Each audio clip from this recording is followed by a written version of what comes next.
1010, ito na po ang iyong personal reading. Hindi na po tayo magpapaligoy-ligoy pa. Itong ilang deck of cards na ating gagamitin ay akin muna pong ilalagay sa gilid.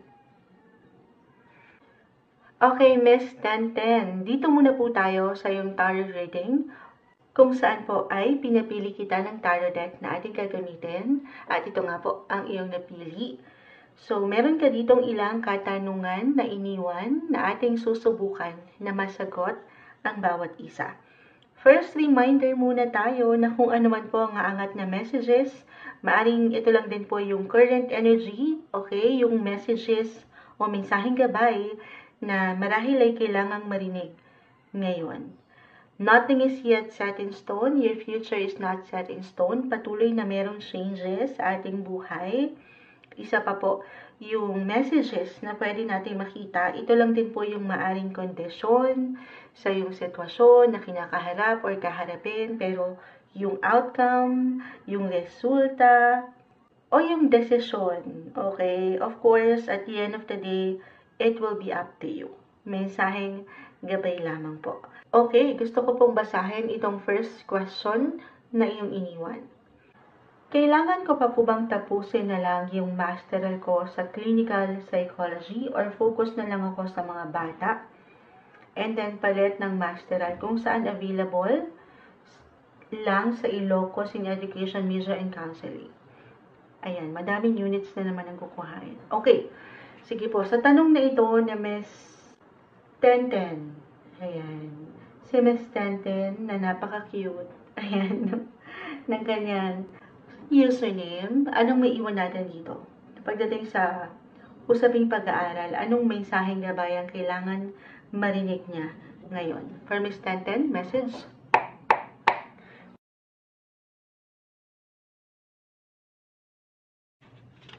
Okay, may umaangat na. Hindi natin ito pipigilan. Spread natin isa-isa. The Ace of Cups reverse, the King of Swords reverse, the Justice card, ayan, Justice, the Eight of Pentacles, and the King of Wands. Okay. So umangat ang King of Swords, Ace of Cups, both are in reverse. Natatandaan ko yung live lang natin kanina, umangat yung Page of Swords. Ayan, bilang nakapagkape si Moonchild. Pasensya na po sa ilang ingay, tayo ay daytime pa rin. Okay. So, ito yung mga hindi mo mabigyan ng focus or nahigit na priority right now dahil naninimbang ka, the Justice card. At dito yung parang merong nagiging blockage, Ace of Cups, na maging higit kang creative at mapamaraan sa yung pag-aaral. Ito, Eight of Pentacles, ano mang iyong gusto pang gawin, pagkaabalahan, matutunan, na sobrang dito pa lang, mag-a-apply na yung, parang naguguluhan ka na rin. Or, naninimbang ka rin with the Justice card. Pero Miss 1010, the cards are telling you to examine, okay? Examine what you really want to pursue. Ace of Cups, King of Swords. Tapos ito yung gusto mong gawin, okay? Ito yung gusto mong panindigan with the Justice card. Andito yung inspirasyon. So, is this a part of your goal po ba? Or dream? Ayan, sumasaayon ng ilang doggies. Or, are you living your dream? Miss 1010. O, diba parang iniiwanan tayo dito ng patanong. King of Swords, meron kang King and King of Wands. Meron ka ditong power, meron kang katalinuhan, meron kang kakayanan, yung strength, pero hindi mo siya nagagamit ngayon. Or hindi mo siya mailabas with Ace of Cups. Sabi ko, yung pagiging malikhain mo. Yan yung mapamaraan mo rin. So, dito, maiiwanan ko, very important rin talaga to examine or to evaluate, re-evaluate whether you are pursuing your goal with your heart, okay, and mind. Dito, syempre pa, ikaw po ang higit na makapagsasabi. Listen to your intuition. Follow your heart. Okay? Miss 1010, maaaring meron po akong ilang ma-mention na ilang info pagdating sa astrology, kagaya ng houses, placement, signs, planets, ganyan na hindi mo na po kailangan laliman or pakaintindihin. Pero i-mention lang din po ni Moonchild para kahit paano ay may ideya ka kung saan ko pinaghuhugot ang ilang messages. Ito kasi si Jupiter na maaring madalas ay naririnig mo na kay Moonchild sa ating mga readings. Jupiter, siya yung tinatawag na planet of luck and expansion, is still currently staying in your 9th house. At dyan po pumapasok ang higher education or master's degree in higher education. Kaya marahil kusa ring umaangat ito sa iyong isipan ngayon kahit sa simpleng ideya or pagtatanong. Astrologically speaking, Miss Tenten, maiwan ko pong yes. Yes, why not? Tapusin mo itong pagmamasteral. Justice card. Ikaw to mismo. Your sun sign is in Libra. So, andito yung pagka-balance at sa gusto mong marating na alam mong deserve mo yung hustisya. So, wag mong pagdudahan kung ano yung gusto mo pang gawin dahil meron. Meron kang kakayanan. Meron lang ditong misuse of power pa nga eh. Parang hindi mo napapakita. Pero meron eh. Yung kakayanan mo na mag-aral, ayan, King of Wands, the Eight of Pentacles, yung pagpupush mo, yung inspirasyon mo, kailangan lang talaga paangatin. Also, astrologically pa rin tayo, Miss Tenten, your North Node is transiting your 9th house right now. And it will stay until next year then. Jupiter again will stay in your 9th house until first half ito of 2025. So, may iwan ko pong magandang pagkakataon ito to pursue your masters. Astrologically, okay, hindi kailangan laliman. Syempre pa, ito ay something na pag-iisipan at ikaw mismo ang makapagdedesisyon. Hindi ko ata naipaliwanag si North Node. In astrology, siya yung isa sa nag-i-indicate ng purpose natin. Kumbaga, siya yung representation of the direction we are heading. And again, right now, your North Node as well as Jupiter is transiting your 9th house. So, dito sa katanungan mo sa number 1, Miss Tenten, ano bang maging decision mo actually? Kasi sa 9th house of education yan. Ano man ang iyong maging desisyon, the universe has your back. So, i-claim na natin na may magandang posibilidad. Okay? You just have to decide kung alin man dyan. Pero sabi ko nga, ano man dyan, basta masteral or higher education actually sa 9th house eh. So, ayan, ang may iwan ng baraha for group 1. Question number 1, pero kuha tayo dyan ng pinaka-advice. Tingnan natin kung anong may iwan ng cards for Miss Tenten.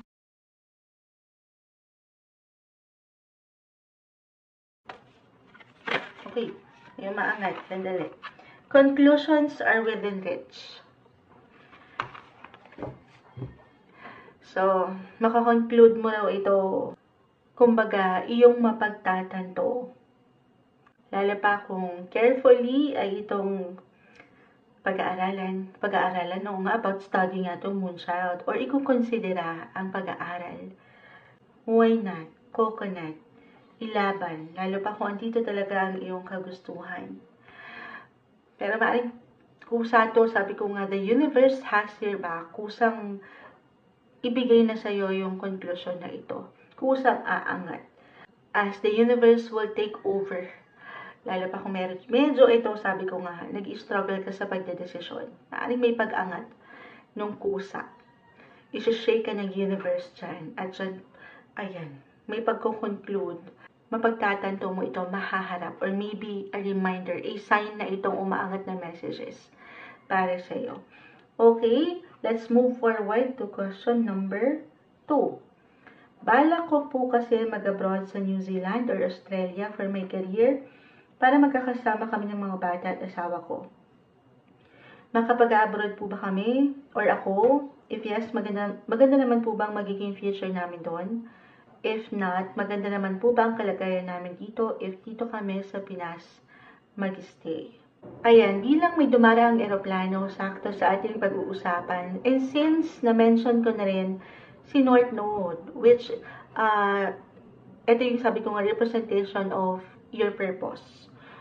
Your natural placement of your North Node is in Sagittarius, in the 5th.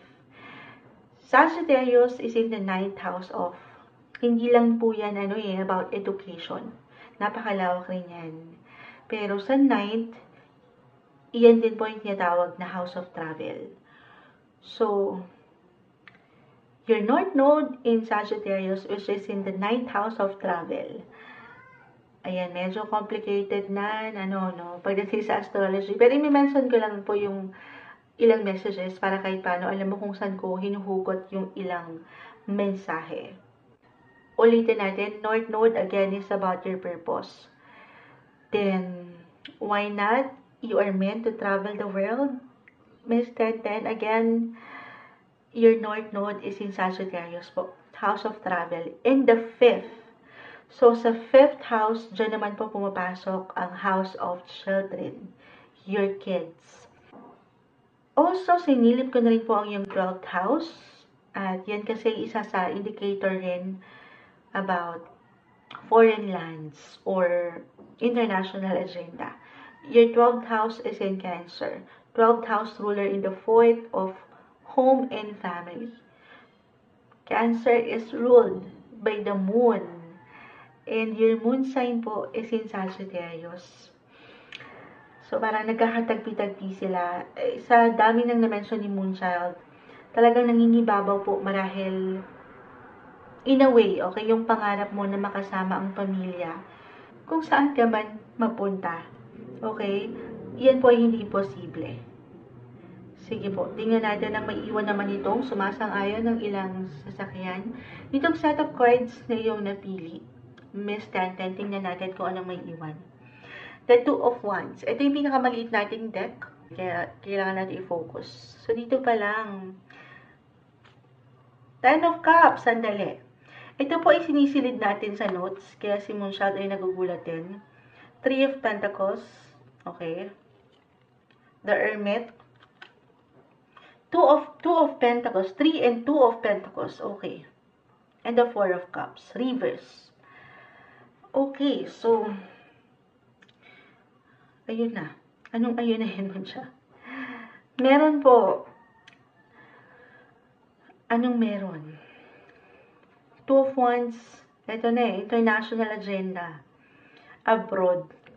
Ten of Cups about your family. Ayun lang, ito yung isang bagay na marahil kaya naka-reverse pa, hindi ganun kadali. I mean, may ilang proseso pa kayong pwedeng magdaanan sa mas practical, di ba? Totoo naman na yan po ay nilalakad, may inaayos. Okay, Ten of Cups, Three of Pentacles, the Hermit, may kaliwanagan, may pagkaklaro, may maaring tumulong sa inyo, if ever. Napakalawak po kasi ng representasyon na yan. Parang may kaugnayan sa pamilya, or kayo na ito mismo, your family sector. Ayan. This is a great sign po na patuloy kayong merong kasiyahan together. Yung celebration ng life, kahit ito, nandito kayo sa ibang bansa. So, masasagot ko dito sa ilang bumabagsak sa yung set of cards sa question number 2, Miss 1010, na yes. Agad-agad. Especially kung aking i-relate din po astrologically.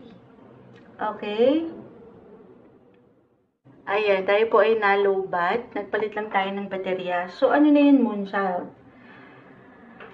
Ano yung sagot natin doon? Nasagot ba natin? Okay, may iwan ko na merong magandang possibility na naghihintay rin sa inyo kung kayo ay makapag-a-abroad. Okay, pero ayan, this is something na major, big decision, Two of Pentacles, syempre po. Ayan, as long as balance na ang lahat, ready kayo physically, mentally, emotionally, or even financially and spiritually, the Hermit, syempre pa, ano na to something big or major decision sa buhay. So, ayun, ang may iwan ko. Kaya marahil, ayan, may ilang pa, hindi ka siguraduhan, kailangan ng pagkaklaro. You have to be ready. Kung hindi pa, then there's something na hindi minamadali. The Four of Cups reverse. This is something na pinag-iisipan, pinag-aaralan kung kailangan. Evaluate, research, yun po yung maganda. Pero may iwan ko naman dito na walang imposible, okay? Ayan, lagi naririnig kay Moonchild, yung walang imposible. Okay, as long as naniniwala tayo dun sa, syempre pa sa ating sariling kakayanan, sa bawat prosesong pwede mong pagdaanan at sa Kanya. Mga Tanda Hermit, yung connection mo, yung spiritual connection mo pagdating sa yung faith, maging ano pa man po ang iyong religion, pray lang tayo. Para sa higit na ikatatatag, ikasesecure, at ikasisiyan ng pamilya. Walang imposible. Miss Tanden, dito tayo sa pangatlong question. Sa relationship po namin, mag-asawa, usually, 3 weeks po nagtatanong ako sa inyo, magaganda naman ang cards at energy namin. Ano ang dapat iwasan namin sa relasyon para maiwasan ng misunderstanding? Ano ang mga bagay na pag-focus sa amin para mas tumibay kami as a family? 16 years kami magkarelasyon, 6 years na po kami kasal. Siya ang first boyfriend at asawa ko na ngayon. Yung energy po ng asawa ko, gaano niya po ba ako kamahal? Never po nagkaroon ng third party sa pagkakaalam ko po. Ate Charo. Charot. Sige, tingnan natin to, Miss Tenten. Gamit itong cartomancy reading o yung ginagamitan ng playing cards kung saan po ay pinapili kita nang siya mag-represent para sa'yo. At ito nga po ang yung napili, ang Queen of Clubs. Lagay lang natin siya sa pinaka-center. For Miss Tenten, dito sa kanyang katanungan, sa pangatlo, okay, ano yung kailangan nilang gawin, iwasan, para mas tumibay ang kanilang pamilya at pagiging mag-asawa. Sige po, tingnan natin kung anong may iwan ng baraha. Message.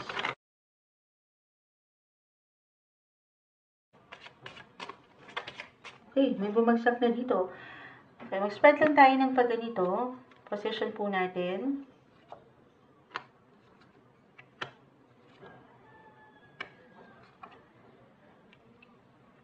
Okay.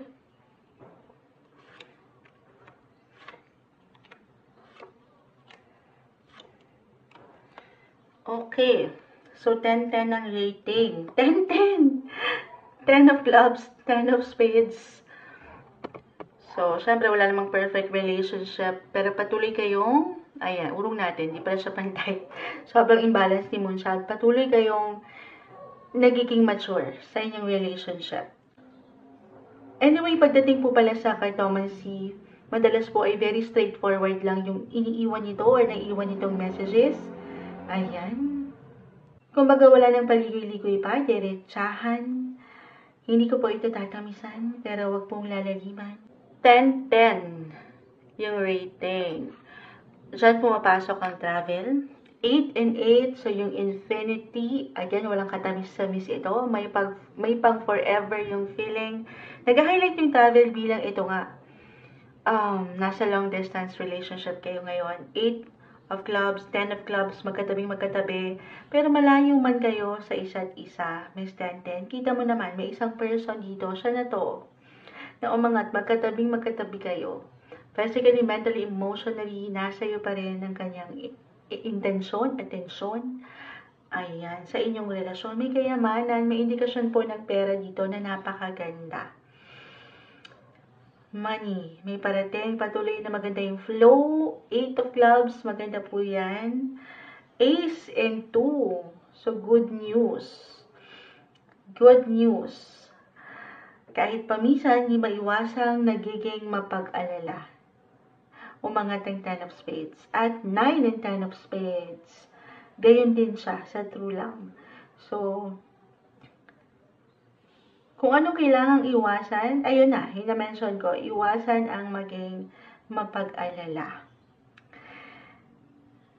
Pero wala naman ako nakikita, sabi mo nga dito, according to him, wala naman third wheel or third party, wala po.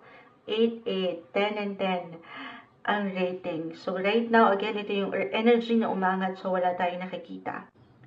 Astrologically, sa point po na ito, sinilip naman natin ang yung 7th house dahil dito pumapasok ang house of marriage.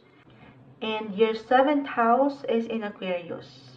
Aquarius planet ruler po is Uranus. And Uranus is in the sign of Capricorn. At Capricorn si husband. Tama po? Ayan, napangiti si Moonshot eh. Ayan. Pero, ang galing lang. Yung mga ganitong chances, pag meron akong nakikita, maybe it's all in the stars rin talaga, pero, kung meron po akong maiiwan dito talaga na payo, bukod doon sa iwasan ng higit na mapag-alala, ay patuloy niyong pagyakap. Okay? Pagyakap at pagtanggap sa bawat isa. Ayan. Bilang magkatabi kayo. Maaari kasing at times, nakakaramdam kayo, yes, magkatabi kayo physically, mentally, emotionally, nakakaramdam kayo ng differences. It's because meron kayong unique individuality. Reversal tayo every time, okay? Lahat naman tayo merong pagkakaiba, kahit ang kambal ay meron rin. Reversal, so at maaari itong mag-apply sa'yo or sa kanya. Ang isa sa inyo ay maaring naiiwanan nung pakiramdam na parang nagiging distant or parang ang hirap niyang ma-reach. Kasi sobrang nag-highlight po ang travel. Bilang nasa LDR na pero it could be physically, mentally, minsan marang hirap niyang ma-reach. Oo, kasi nga walang signal, Miss Tenten. Pero, uulitan ko as long as alam niyo naman, okay, eto, yung inyong connection ay something infinite. Pagkatiwalaan ng isa't isa, okay? Malakas yung connection nyo. Wala tayong nakikitang masamang tinapay para sa inyo. Right now, Miss Tenten, kuha tayo dito ng advice pa. Ano nga ba ang kailangan nilang gawin? Okay? Anong dapat iwasan sa relasyon para maiwasan yung misunderstanding? At ano yung mga bagay na kailangan nilang bigyan ng focus para higit silang tumibay sa relasyon? Tingnan natin kung anong may iwan ng oracles. Add tayo for Miss Tenten sa tao nakikinig ngayon.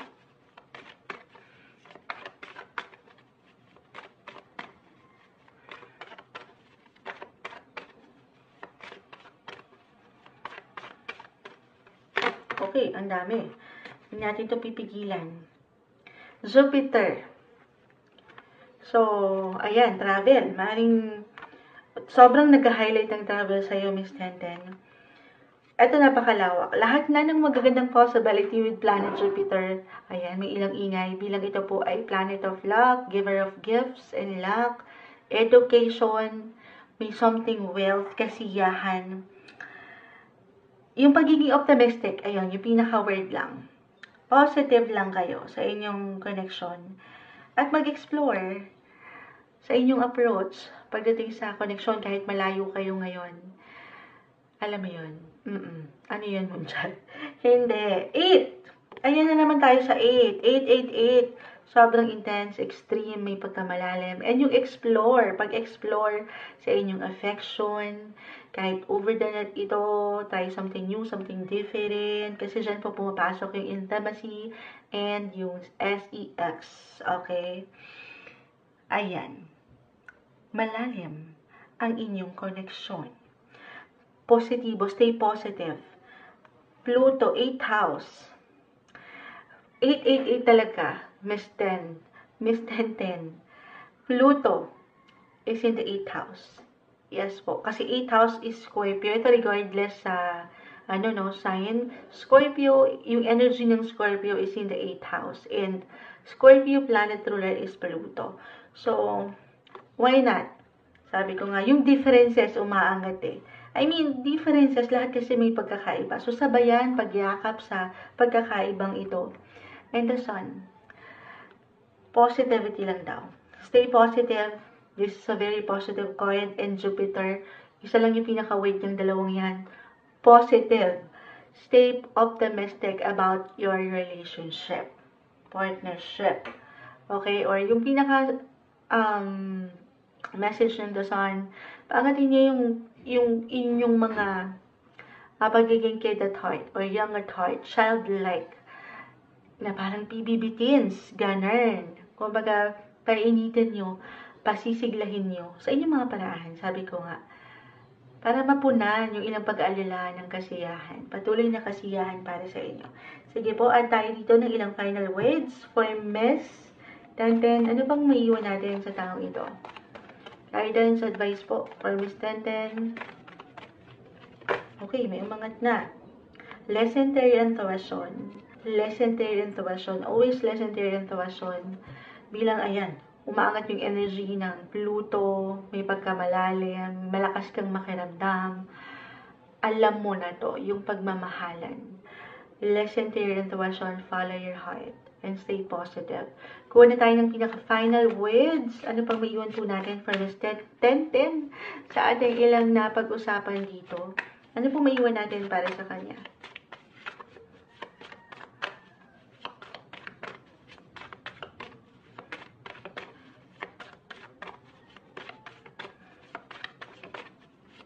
Okay, may bumagsak na. Fluidity. Fluidity, Miss Tenten. Patuloy na pagsabay sa pag-agos ng buhay. Kita mo siya. Go with the flow. Let things flow naturally sa iyong buhay, pamilya, pag-aaral, at buhay asawa. Sabay lang. Yun lang din naman yung ating patuloy na magagawa. Ang patuloy na sumabay sa flow na ito ng life. Patuloy na pagkatuto. Learning to balance. Bilang Libra, naka-highlight. Your sun sign is in Libra, Justice Coin. Ayan, naalala ko lang. Learning to balance between your mind, body, and soul, your emotions. Patuloy mo lang i-allow ang mga bagay na dumarating sa iyong buhay nang may pagtanggap, nang syempre pa ay marapat lang na napapangat mo rin yung willingness sa'yo para maunawaan mo yung sarili. Sa bawat desisyon, okay, or pag-aksyon na gusto mong gawin. Fluidity. Para tayong tubig. Ayan, tubig. Hindi, fluid.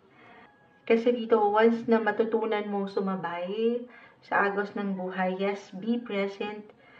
Kung nasan ka ngayon, enjoy the ride. Pero iwasan mo lang ma-frustrate. Okay? Iwasan mong ma-confuse. Hindi yun makatutulong sa'yo. I-allow mo lang na sumabay sa agos na ito.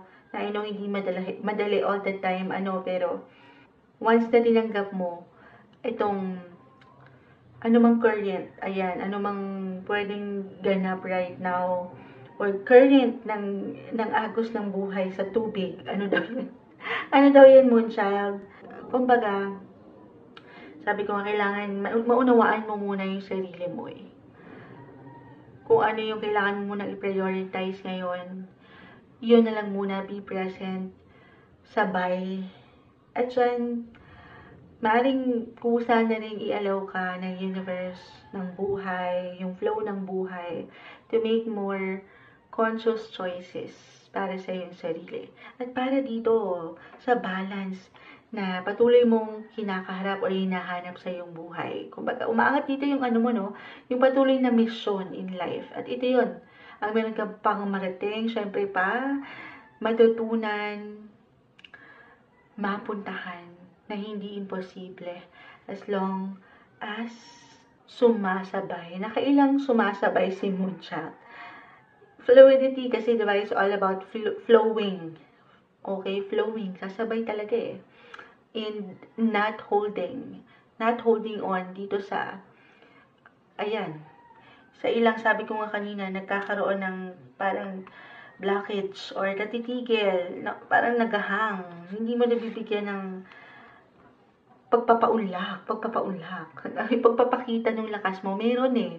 Meron, Miss Tenten. Okay? So, maging free ka dyan. At, ayan, bigyan mo ng pagkakataon ng sarili na mailabas mo pa ang iyong kakayanan. Walang imposible. Pero, ayun, sabay tayo ng, sabi ko nga, ito yung something na pinoproseso sa iyong sarili. Yung mga nais mo pang gawin. Unti-unti.